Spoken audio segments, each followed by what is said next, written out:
Hi, my name is Munachi. So today I'll be talking about a therapy method that was used in one of my patients, one of my clients, or one of my patients during this weekly encounter.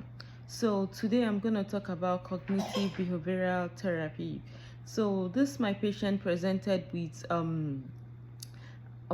worry.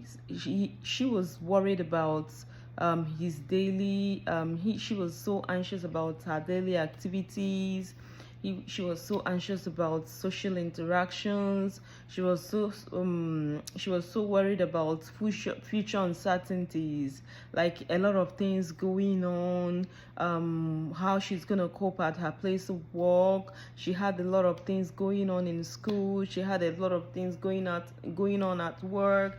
She's also very, very uncertain about what the future holds for her. So one of the methods that was used to like address this patient's issue was cognitive behavioral therapy.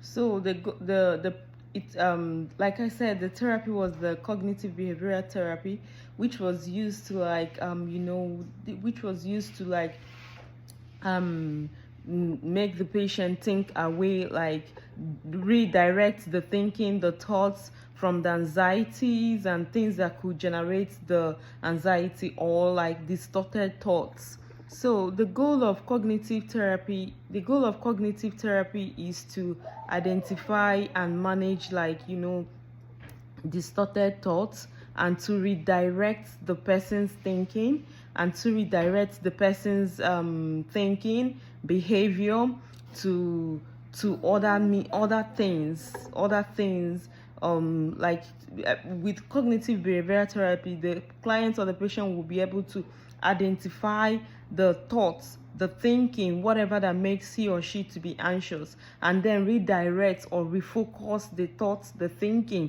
to other pleasant things. So while working with the pediatrics or the adolescents, especially in management of anxiety, there are a lot of things that should be put in consideration. First of all, we should be able to understand that adolescents are being influenced by a lot of things. They are being influenced by their peers. They are being influenced by the people, their parents, and all that. All these things are going to like shape their thinking. It's going to shape their attitude. It's going to shape who they are.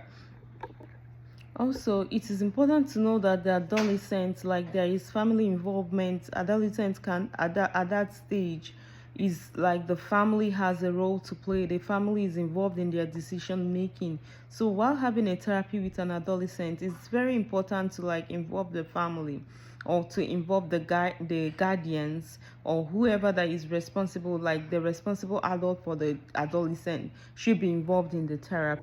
Also, most of the adolescents would want their confidentiality intact.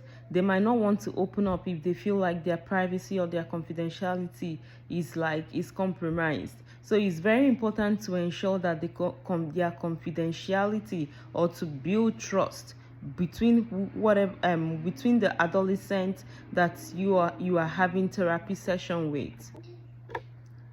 So for adolescent age group, it is important to make sure that some behavioral relaxation skills, such as deep breathing, is involved during the therapy section, because this will help to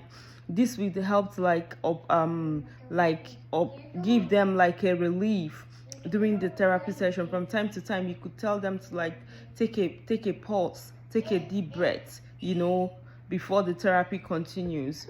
So working with adolescents, I would say that with adolescents could be like a very tough thing to do, because it could be very, very tough, because at that point they are really confused. They usually might not have like a concrete thing, or concrete responses, things like that, because they are still growing. They might not know what they want for themselves and things like that. So it is important to know that it's going to be very tough working with adolescents, but it's going to be very, very rewarding, because adolescents are at their very crucial stage in life. So whatever impact is made on any adolescent, is something that they're going to hold for life. It is something that they're going to reflect on forever. So it is important to know. It's very, very important to know that it's very, very important to know to know that it might be tough to work with an adolescent, and also knowing fully well that most adolescents don't have a decision like an adult cannot be able to make decisions for themselves. Sometimes they had to rely on their family, they had to rely on their peers and things like that. Thank you very much.